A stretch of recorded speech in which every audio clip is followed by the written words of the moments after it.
નમસ્કાર, આપ જોઈ રહ્યા છો TV13 ગુજરાતી. આપની સાથે હું છું લવલીન. બુલેટિનની શરૂઆત કરીશું. વિજય રૂપાણીના પુત્ર ઋષભ અમેરિકાથી પહોંચી આવ્યા છે ગાંધીનગર ખાતે. વિજય રૂપાણીની અંતિમ વિધિ રાજકોટમાં થશે. DNA મેચ થયા બાદ પરિવાર રાજકોટ માટે રવાના થશે. વિજય રૂપાણીના નિધનને પગલે રાજકોટમાં શોકનો માહોલ છે. આજે સમગ્ર રાજકોટ અડધો દિવસ બંધ રહેશે. રાજકોટની 600થી વધુ શાળાઓ આજે બંધ રહેશે. સ્વનિર્ભર શાળા સંચાલકોએ આ મોટો અને મહત્વનો નિર્ણય કર્યો છે. એક દિવસનું બંધ પાડીને પાઠવશે વિજય રૂપાણીને શ્રદ્ધાંજલિ. આજે રાજકોટમાં અડધો દિવસ ધંધા રોજગાર પણ બંધ માટેના એલાન છે. ચેમ્બર ઓફ કોમર્સ દ્વારા બંધનું એલાન આપવામાં આવ્યું છે. તમામ વેપારીઓને બંધમાં જોડાવા માટે અપીલ પણ કરાઈ છે.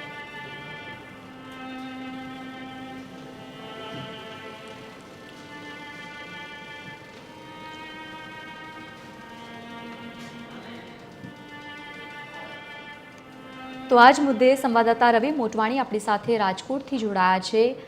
રવિ, દુઃખની આ ઘડી છે અને રાજકોટવાસીઓ પણ સાંત્વના વ્યક્ત કરી રહ્યા છે, દુઃખી છે. રાજકોટમાં કેવો માહોલ?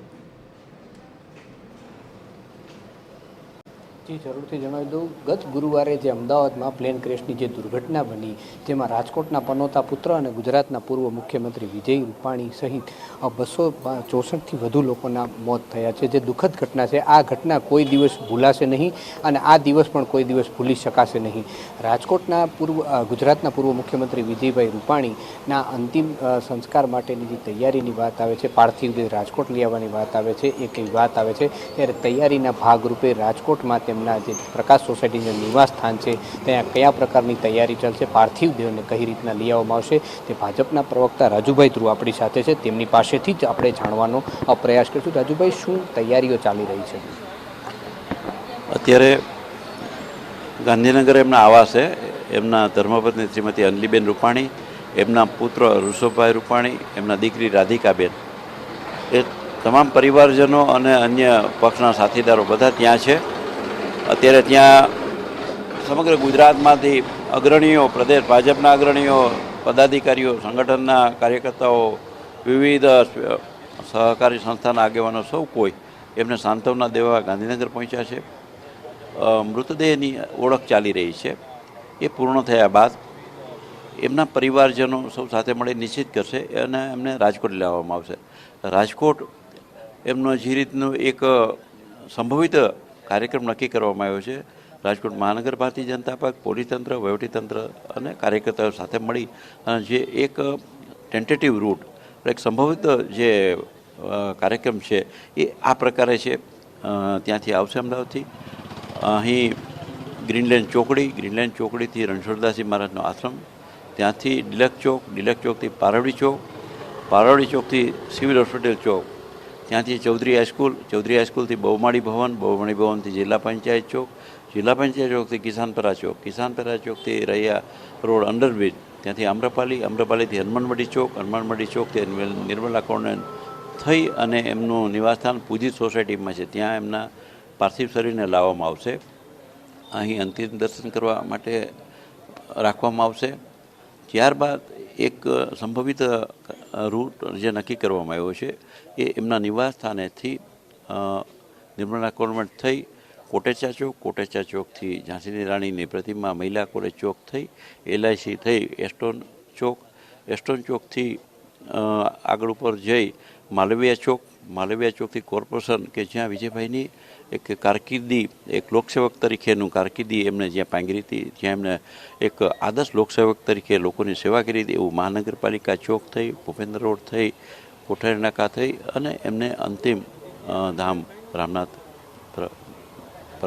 સ્મશાન ઘાટ તરફ લઈ જવામાં આવશે. સમગ્ર રાજકોટ આજે શોકમય છે કે પોતાનો પનોતો પુત્ર, ગુજરાતનો સપૂત વિજયભાઈ 87માં કોર્પોરેટર બન્યા ત્યારથી એમની સેવા યાત્રા અવિરત સતત સક્રિયપણે ચાલી છે. જે કોર્પોરેટર હોય, ડ્રેનેજ કમિટીના ચેરમેન હોય, સ્ટેન્ડિંગ કમિટીના ચેરમેન તરીકે 6-7 વર્ષ હોય, મેયર તરીકે એમનું કાર્યકાળ હોય, સંકલ્પ અમલીકરણ સમિતિના ચેરમેન હોય, ગુજરાત પ્રવાસન નિગમના ચેરમેન હોય, રાજ્યસભાના સભ્ય હોય, મ્યુનિસિપલ ફાઇનાન્સ બોર્ડના ચેરમેન હોય, ધારાસભ્ય, મહામંત્રી, કેબિનેટ મિનિસ્ટર, પ્રદેશ અધ્યક્ષ અને મુખ્યમંત્રી અનેકવિધ જવાબદારીઓ અને ત્યારબાદ તાજેતરમાં એમને પંજાબના પ્રભારી રાષ્ટ્રીય લેવલે નિયુક્ત કરવામાં આવેલા. વિજયભાઈએ હર હંમેશ પોતાની એક પળ પક્ષને અને દેશને સમર્પિત કરેલી. 1975માં એમને સૌથી નાની ઉંમરના વયના વિદ્યાર્થી નેતા તરીકે એમને 11 મહિનાનો કારાવાસ આ રાજકોટ જેલમાં જ આપવામાં આવેલો. પછી અન્ય જગ્યાએ ટ્રાન્સફર કરવામાં આવેલો. સૌથી નાની ઉંમરના સંઘ પરિવારના એબીવીપીના પ્રચારક અને ધર્મેન્દ્રસિંહ કોલેજમાં પણ મહામંત્રી તરીકે 1975માં ચૂંટાયેલા એવા વિજયભાઈ રૂપાણીની સેવા યાત્રા એક યજ્ઞ કાર્યની જેમ સતત અવિરત લોકોની વચ્ચે રહેવાનું બન્યું. લોકોની સેવાને જ એમણે આરાધ્ય માની. દરિદ્ર નારાયણની સેવા, છેવાડાના માનવીની છે. અને જે રીતે એમણે એક પક્ષના આદર્શ કાર્યકર્તા તરીકે, શિસ્તબદ્ધ સૈનિક તરીકે એમને જે જવાબદારી પક્ષ તરફથી આપવામાં આવી, જે દાયિત્વ સોંપવામાં આવ્યું, તેમણે ખૂબ યશસ્વીપણે, ખૂબ નિષ્ઠાપૂર્વક, એમ કહે છે કૌશલ્ય સાથે નિભાવ્યું. એ સંગઠન હોય કે વહીવટીતંત્ર હોય, સરકાર હોય કે એમને જે કોઈ જવાબદારી સોંપવામાં આવે, એમને પૂર્ણ નિષ્ઠાથી એક આદર્શ કાર્યકર્તાનું ઉદાહરણ પૂરું પાડતા બજાવી છે. આ વિજયભાઈ સૌ કાર્યકર્તાના હૃદયમાં વસે છે.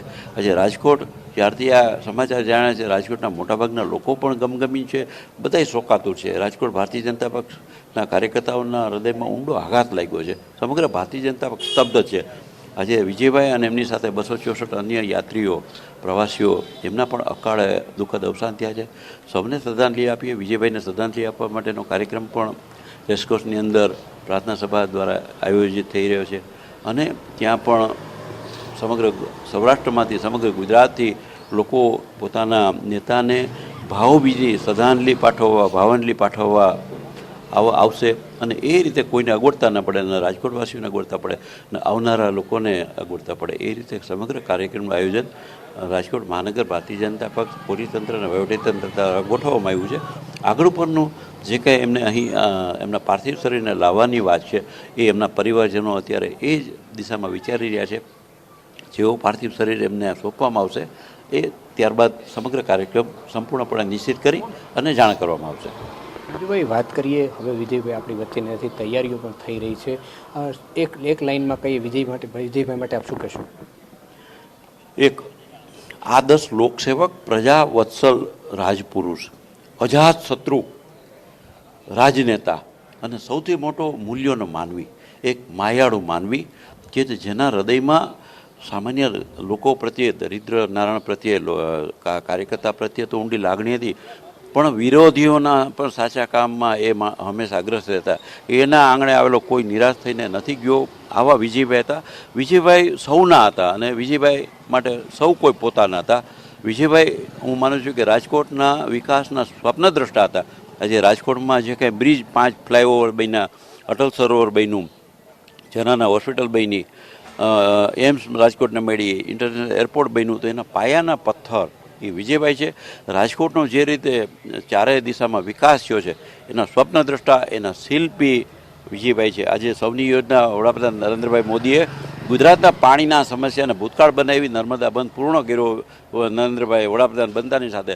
પરંતુ વિજયભાઈએ રાજકોટનો જીવાદોરી સમો આજી ડેમ, કે જે 10 વર્ષમાંથી 8 વર્ષ ખાલી રહેતો હતો, એ આજી ડેમને સમગ્ર વર્ષ દરમિયાન પૂર્ણપણે ભરેલો રાખવાનું પવિત્ર કાર્ય ભગીરથ બનીને વિજયભાઈ કર્યું છે. આજે પણ આજી ડેમમાં કોઈ પણ મહિનામાં આપ જાઓ, આજી ડેમ પાણીથી ભરેલો છલોછલ દેખાશે. એનું શ્રેય વિજયભાઈને એટલા માટે જાય છે કે વિજયભાઈએ એ રીતે આયોજન કર્યું મુખ્યમંત્રી બનતાની સાથે કે રાજકોટ સહિત સમગ્ર સૌરાષ્ટ્રના પ્રજાજનોની ક્યારેય પાણીની તકલીફ ન પડે. શું કામ કે આ પાણીદાર માનવીઓનો મુલક છે. અહીં પાણીનો અભાવ હતો. એ પાણીનો અભાવ વડાપ્રધાન નરેન્દ્રભાઈ મોદી જ્યારે ગુજરાતના મુખ્યમંત્રી હતા ત્યારે એમણે સૌની યોજના મારફત દૂર કરવાનો પ્રયાસ કર્યો, અને વડાપ્રધાન બનતાની સાથે એમણે મા નર્મદાનું અવતરણ કરાવ્યું અને સૌરાષ્ટ્રમાં એને આગળ લઈ જવાનું કામ મુખ્યમંત્રી તરીકે વિજયભાઈ રૂપાણીએ કરેલું. આવા વિજયભાઈ જ્યારે આપણી વચ્ચે નથી ત્યારે મન માનતું નથી, પણ સૌએ શોકાતુર હૃદયે વિજયભાઈને એક એમ કહે છે કે શ્રદ્ધાંજલિ પાઠવી રહ્યા છીએ. વિજયભાઈના અંતિમ દર્શન માટે અહીં સૌ અમે રાહ જોઈ રહ્યા છીએ. આ હતા રાજુભાઈ, ભાજપના પ્રવક્તા. તેમણે કહ્યું કે હવે જે વિજયભાઈને જો પાર્થિવ દેહ રાજકોટ લેવામાં આવે તો તેના માટેની સંભવિત તૈયારીઓ તેમના દ્વારા કરવામાં આવી રહી છે. બિલકુલ રવિ, આભાર સમગ્ર માહિતી સાથે જોડાવા બદલ.